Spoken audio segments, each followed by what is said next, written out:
नमस्कार। फाइटर समाचार में आपका स्वागत है। पेश आज 26 मई सुबह 6 बजे राजस्थान की खास खबरें। राजस्थान में मौसमी बदलाव को लेकर इस साल का माहौल पिछले कई सालों से अलग रहा है। इस साल मानसून भी जल्दी आने की प्रबल संभावनाएं हैं। ऐसे में जून के दूसरे सप्ताह तक होने वाली प्री मानसून की बरसात भी मई के अंतिम सप्ताह यानी अगले 3-4 दिनों के दरमियान ही शुरू होने के आसार बन गए हैं। मौसम विभाग के अनुसार गर्मी के बीच केरल में तय समय से पहले मानसून की एंट्री हो गई है। ऐसे में राजस्थान में भी तय समय से पहले मानसून के दस्तक देने का दावा है। तय समय से पहले मानसून की एंट्री होने पर जुलाई में प्रदेश भर में मानसून सक्रिय होने की उम्मीद है। इससे ठीक पहले अरब सागरीय अपदाव के प्रभाव से प्री मानसून की बरसात भी जल्द शुरू होने के आसार बन रहे हैं। विभाग ने प्रदेश में इस बार मानसून की दस्तक और वर्षा काल में सामान्य से ज्यादा 108% बरसात का पूर्वानुमान लगाया है। सीकर पुलिस ने प्रेम जाल में फंसाकर अपहरण और फिरौती की साजिश को नाकाम कर कुछ घंटों में अपहृत व्यक्ति को सकुशल बरामद कर एक महिला मास्टरमाइंड 45 वर्षीय मीनाक्षी स्वामी और 3 युवकों 25 वर्षीय दिनेश स्वामी झुंझुनू, 27 वर्षीय कुलदीप और 29 वर्षीय कृष्ण निवासी भिवानी को गिरफ्तार कर लिया। दोजोद निवासी महेंद्र जाखड़ ने सदर थाने में रिपोर्ट दी कि उनके पिता 60 वर्षीय मुन्ना लाल 22 मई को एक शादी में शामिल होने पिलानी गए थे, लेकिन वे न तो समारोह में पहुंचे न ही घर लौटे। अगले दिन मुन्ना लाल के मोबाइल से कॉल आया जिसमें उन्होंने खुद 3 लाख रुपए मंगवाने की बात कही। इसी बीच एक अज्ञात व्यक्ति ने उनका फोन छीनकर धमकी दी कि यदि पैसे नहीं दिए तो मुन्ना लाल की हत्या कर दी जाएगी। मामले को गंभीरता से लेते हुए सदर और साइबर सेल की संयुक्त टीम ने संभावित स्थानों का विश्लेषण शुरू किया और एक टीम को हरियाणा के राजगढ़ सीमा की ओर रवाना किया। पुलिस ने हरियाणा राजस्थान बॉर्डर के झूपा गांव के पास एक सफेद बोलेरो को संदिग्ध मानकर 5 किलोमीटर पीछा कर गाड़ी से मुन्ना लाल को मुक्त करवाकर आरोपियों को गिरफ्तार कर लिया।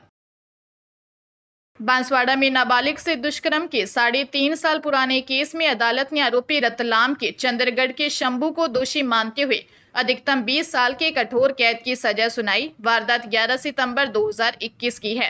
पीड़िता के पिता ने कोतवाली थाने में रिपोर्ट दी कि उनकी बेटी व उनकी बहन दोनों दिन में बांसवाड़ा बाजार में कपड़े खरीदने गई थी, जहां गांधी मूर्ति क्षेत्र में एक आदमी ने खुद को पीड़िता की मां का रिश्तेदार बताकर कहा कि उसकी मां के लिए सामान खरीदना है, साथ चलो। बहन को वहीं इंतजार के लिए कहा।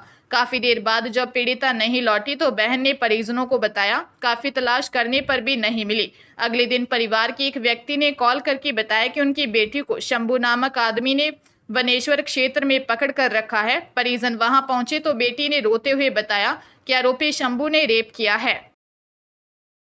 सीकर जिले में इंडियन गवर्नमेंट की गोल्ड बॉन्ड स्कीम में इन्वेस्टमेंट का झांसा देकर लाखों की ठगी का मामला सामने आया है। दांता रामगढ़ थाने में आशीष कुमार शर्मा ने बताया कि यूपी गाजियाबाद निवासी दीपक गोविल और उनकी पत्नी रितु गोविल से पिछले 8 साल से उसकी जानकारी है। अगस्त 2024 में दीपक ने उसे भारत सरकार द्वारा जारी गोल्ड बॉन्ड में निवेश का लालच देकर दावा किया कि इस बॉन्ड पर बैंक 80% तक लोन देता है और केवल NSDL की फीस के लिए 10 से 15 लाख रुपए की जरूरत होगी। दीपक के कहने पर आशीष ने 29 अगस्त 2024 को अपने ICICI बैंक डीमेट खाते से 2 करोड़ 6 लाख रुपए मूल्य का गोल्ड बॉन्ड ट्रांसफर करवाया। आशीष ने NSDL फीस के रूप में दीपक को 8,10,000 रुपए का भुगतान किया। जब तय तारीख पर कोई भुगतान नहीं हुआ तो ठगी का एहसास हुआ। शिक्षा मंत्री मदन दिलावर अपने 1 दिवसीय दौरे पर नागौर थे। नागौर जिले की अलग अलग विधानसभा में उन्होंने लोगों से चर्चा की। इसके साथ ही अधिकारियों के साथ भी बैठक की। इस दौरान मीडिया से बातचीत में उन्होंने गोविंद सिंह डोटासरा पर निशाना साधते हुए कहा कि उनको इस्तीफा देना था तो विधानसभा अध्यक्ष के पास जाकर बोलते कि विधायक पद से इस्तीफा दे रहा हूं। उन्होंने कमेटी से इस्तीफा दिया है। ये ज़्यादा मायने नहीं रखता है क्योंकि वो विधानसभा में रुचि ही नहीं रखते हैं, इसलिए पिछले कई दिनों से विधानसभा जा भी नहीं रहे हैं। इससे अच्छा तो स्पीकर से मिलकर विधानसभा की सदस्यता से इस्तीफा दे देते। गौरतलब है कि हाल ही में PCC चीफ ने विधानसभा की कमेटी से इस्तीफा दिया है। शिक्षा मंत्री ने 12वीं बोर्ड के रिजल्ट पर कहा कि हमारे स्टूडेंट्स बहुत मेहनत कर रहे हैं। चंडीगढ़ में अश्लील चैट के जरिए लोगों को ब्लैकमेल करने वाली मोहाली पुलिस ने 7 नाइजीरियन को गिरफ्तार किया है। गिरफ्तार आरोपी नाइजीरिया और घाना के रहने वाले हैं। ये लोग एक किराए के मकान में फर्जी कॉल सेंटर चलाकर सोशल मीडिया के जरिए लोगों को ठगते थे। पुलिस ने आरोपियों के कब्जे से जो सामान बरामद किया है उसकी कीमत 2 करोड़ 10 लाख रुपए बताई जा रही है। पुलिस जांच में सामने आया कि आरोपी खुद को फेसबुक पर कभी पायलट तो कभी इंजीनियर बताते थे। एसएसपी हरमनदीप ने कहा कि ठग फेसबुक और इंस्टाग्राम पर फर्जी विदेशी प्रोफाइल बनाते थे, फिर महिलाओं और पुरुषों को दोस्त बनाकर भरोसे में लेते और उन्हें महंगे गिफ्ट या डॉलर भेजने का झांसा देते। बाद में कस्टम या टैक्स के नाम पर पैसे मंगवाते। अगर कोई उनके जाल में नहीं फंसता तो आरोपी शादीशुदा लोगों को उनकी अश्लील चैट या फोटो दिखाकर ब्लैकमेल करते। जांच में कई चौंकाने वाले तथ्य सामने आए हैं। साइबर ठग आए दिन लोगों को फंसाने के लिए नया तरीका अपना रहे हैं। इन दिनों ठग आपको व्हाट्सएप या अन्य सोशल मीडिया प्लेटफॉर्म पर फोटो, ऑडियो या वीडियो या लिंक भेजते हैं। जैसे ही उस इमेज या ऑडियो आदि को ओपन या प्ले करते हैं तो आपके मोबाइल का एक्सेस ठगों के पास चला जाएगा और आपका मोबाइल हैक हो जाएगा। इस तरह का साइबर अपराध इन दिनों कई लोगों के साथ हो चुका है। इस संबंध में मुख्यालय की साइबर सेल ने एडवाइजरी जारी की है। साइबर क्राइम के डीजी हेमंत प्रियदर्शी ने बताया कि इस बार हमारी सेल के साइबर कमांडो महेश कुमार ने रिसर्च कर एडवाइजरी बनाई है, जिसमें बताया गया कि फ़ोन हैक होने के बाद आपके मोबाइल का एक्सेस ठगों के पास जाते ही ओटीपी लेकर आपके खाते से ठगी कर लेंगे। इसके पीछे एक ऐसी तकनीक कार्य करती है जिसे स्टेगनोग्राफी कहते हैं। किसी भी तरह के फोटो, ऑडियो या वीडियो या लिंक पर क्लिक न करें। हरियाणा के फतेहाबाद शहर निवासी पंजाब नेशनल बैंक के रिटायर्ड अधिकारी के साथ साइबर फ्रॉड हो गया।